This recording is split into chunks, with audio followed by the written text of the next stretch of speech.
এই যে বক্তব্য যেটা নাহিদ ইসলাম একটি সাক্ষাৎকারে বলেছেন, গণঅভ্যুত্থানের সঙ্গে অনেকেই বিট্রে করেছেন এবং সেফ এক্সিটের কথা অনেকে ভাবছে, এটা কি নাহিদ ইসলামের ব্যক্তিগত মন্তব্য নাকি আসলে এনসিপি মনে করছে যে এরকম ঘটনা ঘটেছে এবং এনসিপির কাছে এ ধরনের কোনো তথ্য আছে? আসলে প্রথমে আপনাকে ধন্যবাদ জানাচ্ছি।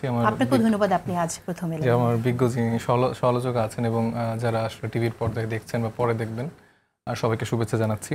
দেখুন, মতামতটি আসলে প্রথমত আমি মনে করি যে আসলে এটা নাহিদ ইসলামের একটি মানে ব্যক্তিগত একটা স্টেটমেন্ট।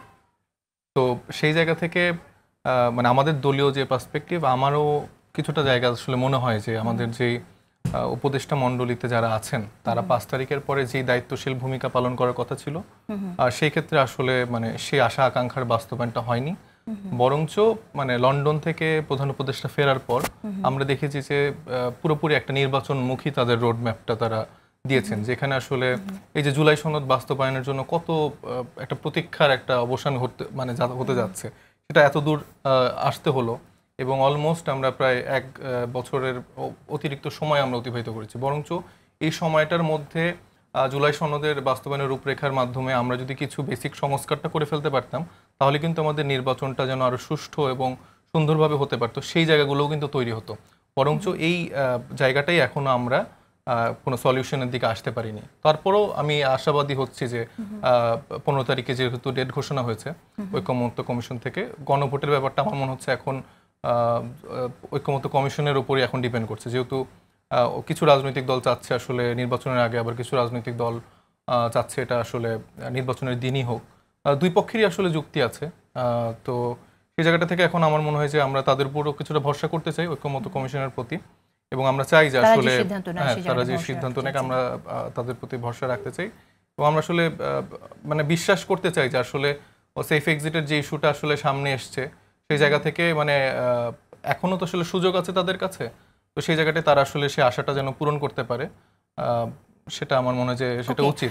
দুটি বিষয়, একটা হচ্ছে যে সুযোগ আসলে আছে কিনা, কারণ কেউ যদি নিজের আখের গুছিয়ে থাকে, আখের গুছানো শব্দটা খুবই নেগেটিভ অর্থে আমরা ব্যবহার করে থাকি, অর্থাৎ ক্ষমতা অপব্যবহার করে নিজেরা অর্থ যদি নিজের উপার্জন করে থাকে, সেই কথাটি হয়তো বোঝানো হচ্ছে এখানে। সেটা যদি করে থাকে কেউ, এটার সাথে ফেব্রুয়ারিতে নির্বাচন এবং লন্ডন পরবর্তী সময়ে নির্বাচনমুখী হওয়ার কি সম্পর্ক? না, এটা তো আমি মানে সামগ্রিকভাবে আলাপটা বললাম। এখন যদি আমি স্পেসিফিকভাবে বলতে চাই, সেক্ষেত্রে যিনি আসলে এই অভিযোগটি করেছেন আমাদের আহ্বায়ক সাহেব নাহিদ ইসলাম, সেটা উনার আসলে মন্তব্যটা বা কাকে স্পেসিফিকলি উনি মনে করছে যে আখের গুছিয়েছেন, আবার কোনো উপদেষ্টা নিজে থেকেই উত্তর দিচ্ছেন, সেই জায়গাগুলো তাদের থেকে আসলে আমার মনে হয় যে ক্লিয়ার করলে বেটার হয়। তবে আমার জায়গা থেকে আমি ব্যক্তিগতভাবে আমাদের আসিফ নজরুল স্যার যিনি আছেন, উনার প্রতি কিছুটা আমি মনক্ষুণ্ণ, কারণ তার যেরকম দায়িত্বশীল ভূমিকা পালন করার কথা ছিল, সেখানে আমি আসলে দেখেছি যে সে এমনও কিছু জায়গায় সে ফেসবুকে একটা স্ট্যাটাস দিচ্ছে যে দুঃখ প্রকাশ করছে।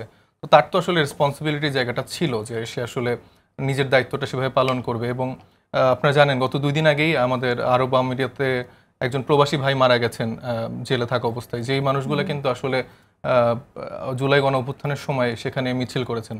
তো মানে যেই স্পিরিটের জন্য আমাদের প্রবাসী ভাই বোনেরা এখনো জেলে, এই ব্যাপারগুলোতে তো আসলে আমাদের প্রধান উপদেষ্টা সহ প্রবাসী কল্যাণ মন্ত্রণালয়ের উপদেষ্টা আমাদের আসিফ নজরুল স্যার, তো তার তো আসলে সর্বোচ্চ গুরুত্ব দিয়ে এই বিষয়গুলো দেখা উচিত ছিল।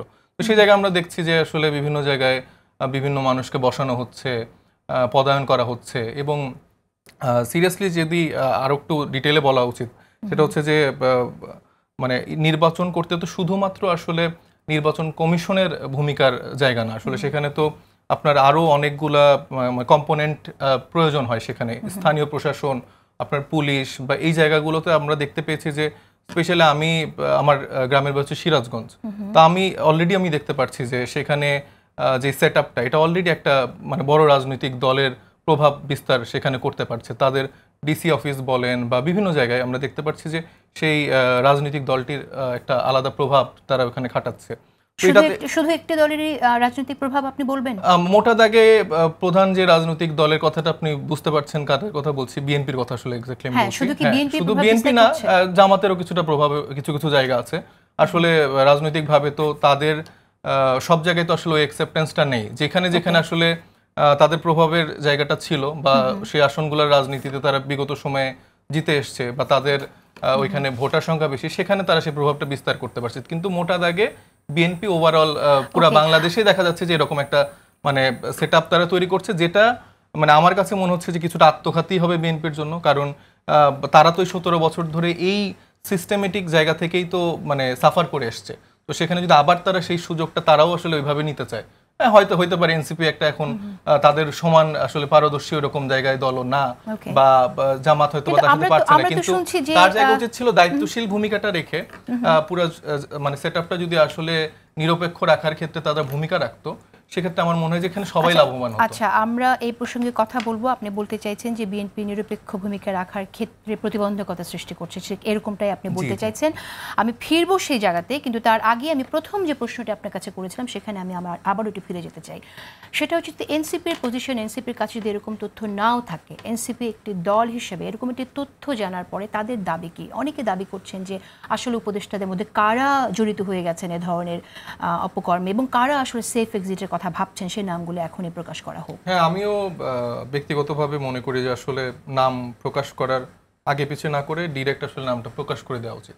কারণ আমাদের যে পূর্বের রাজনৈতিক যেই ধারা আমরা দেখেছি, সেই জায়গা থেকে আসলে এটা জাস্ট বলার জন্য না বলা, মানে আমি আহ্বায়ক সাহেবের জায়গা থেকে আমার মনে করি যে আসলে ডিরেক্ট আসলে এই নামগুলো আসলে প্রকাশ করা উচিত। কিন্তু তার পয়েন্ট অফ ভিউ যেটা আমি আসলে বুঝি সেটা হচ্ছে যে 5 তারিখের পর থেকেই মানে আমরা যারা তরুণরা, মানে স্পেশালি নাহিদ ইসলাম আমাদের আহ্বায়ক বা আক্তার হোসেন, যে মানুষগুলো সামনে থেকে আসলে লিডিং পজিশনে ছিল, তারা অনেক জায়গা থেকে আসলে স্যাক্রিফাইস করেছেন, দায়িত্বশীল ভূমিকা পালন করেছেন। কারণ আপনি জানেন যে অভ্যুত্থানের পরেই কিন্তু সুযোগ ছিল, তারা একদম অল আউট, তারাই হচ্ছে একটা গভর্নমেন্ট ফর্ম করে। কিন্তু সেই জায়গাগুলোতে যেহেতু তারা দায়িত্বশীল ভূমিকা পালন করেছেন, তারা আস্থা রাখতে চেয়েছেন যে বিএনপি বা বড় রাজনৈতিক দলগুলো বা অন্যান্য যারা স্টেক হোল্ডারদের প্রতি। কিন্তু তারা যখন দেখতে পেয়েছে, এবং এটা কিন্তু তখন একটা ঐক্য একটা জায়গাও ছিল, কারণ বিভিন্ন সময় আমরা দেখতে পাচ্ছি প্রতি বিপ্লব এরকম একটা সিচুয়েশন ক্রিয়েট করা হচ্ছে। তো সেই জায়গা থেকে তারা চেষ্টা করেছে যে সবথেকে বেস্ট সলিউশন যেটা, বিপ্লবের কোনো পরিস্থিতি সৃষ্টি করা হচ্ছে, একটু আমি ধরে তারপরে বলছি। তো তিনি তারা চেষ্টা করেছিলেন যে, বা আমরা চেষ্টা করেছিলাম যে বেস্ট সলিউশন যেটা সাময়িকভাবে বা যেন এরকম কোনো সিচুয়েশন তৈরি না হয়, আস্থা রেখেছিলাম আমরা সিনিয়র যারা লিডাররা আছেন বা বিগত সময় যারা রাজনীতিবিদরা ছিলেন। কিন্তু আমরা আসলে মানে এই 1 বছর আসলে আশাহত হয়েছি। তাদের একমাত্র এজেন্ডা ওই ইলেকশন ছাড়া মানে নতুন কোনো চেঞ্জ বা অন্য কোনো কিছু তাদের মাথায় আসলে আসেনি। এটা কি তাহলে নির্বাচন দিচ্ছে এবং নির্বাচনমুখী হওয়ার জন্য ক্ষোভও আছে আপনাদের? ব্যাপারটা এরকম? নির্বাচন দুটো বিষয় কিন্তু আলাদা। মানে নির্বাচন দিচ্ছে সেজন্য আপনাদের, আমার কাছে মনে হচ্ছে যে নির্বাচনমুখী, শুধু নির্বাচনমুখী হওয়া, মোটা দাগে ন্যারেটিভটা এরকম করে দাঁড় করানো হচ্ছে যে নির্বাচন এবং সংস্কারকে মুখোমুখি করে। তো ডেফিনেটলি না, নির্বাচন আমরা কেন চাইবো না? আমরা যেহেতু একটা রাজনৈতিক দল গঠন করেছি, অবশ্যই একটি রাজনৈতিক মানে ধারাতে আমাদের ঢোকার জন্য অবশ্যই একটা নির্বাচন প্রয়োজন। কিন্তু নির্বাচনটি সুষ্ঠু হওয়ার জন্য, যে 17 বছর ধরে নির্বাচনটি সুষ্ঠু হতে পারেনি, সেই সিস্টেমেটিক চেঞ্জটা যদি আপনি না করে নির্বাচন দেন, তাহলে আসলে আলটিমেটলি তো কোনো লাভ হবে না।